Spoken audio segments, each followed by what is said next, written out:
நான் சொல்றேன், இன்னைக்கு நிறைய சபை ஜனங்கள் எப்படி மாறிட்டோம்னா, நாமளே அநேகர் சபைக்கு வராததுக்கு காரணமாயிட்டோம். ஒருவேளை சபையில மக்களுக்கு ஏதாவது குறை இருக்கும் என்றால், அவங்க ஆத்துமா உங்களுக்கு பாரமா இருந்துச்சுன்னா அவங்களை எப்படி கூட்டிட்டு வரலாம் தான் நினைக்கணும். வாங்க பிரதர், எங்க பிரதர் குறை இல்ல, வாங்க பிரதர், எங்க பிரதர் பிரச்சனை இல்ல, வாங்க பிரதர். அகர்க்கப்பட்ட பலிபீடங்கள் எனக்கு பாரமாய் மாறணும். நான் இன்னொரு எக்ஸாம்பிள் சொல்லட்டா?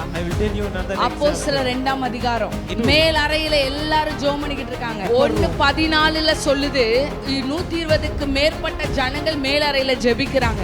அப்போஸ்தலர் 2 அக்கினி வெளிப்பட்ட போது அந்த சாப்டரோட ரிசல்ட் என்ன? 3000 பேர் ரட்சிக்கப்படுறாங்க. உங்க வாழ்க்கையில தேவனுடைய வல்லமையை வெளிப்படுத்த விரும்புகிறார். நீங்க எங்க இருக்கீங்களோ அங்க வெளிப்படுத்த விரும்புகிறார். இப்ப கேள்வி உங்ககிட்ட தான், அக்கினி எதுக்காக உங்களுக்கு? அக்கினியின் நோக்கம் ஆத்தும பாரமா இருந்துச்சுன்னா, அக்கினியின் நோக்கம் ஆத்துமாக்களா இருந்துச்சுன்னா, ஆண்டவர் உங்க மேல அக்கினியை போட விரும்புகிறார்.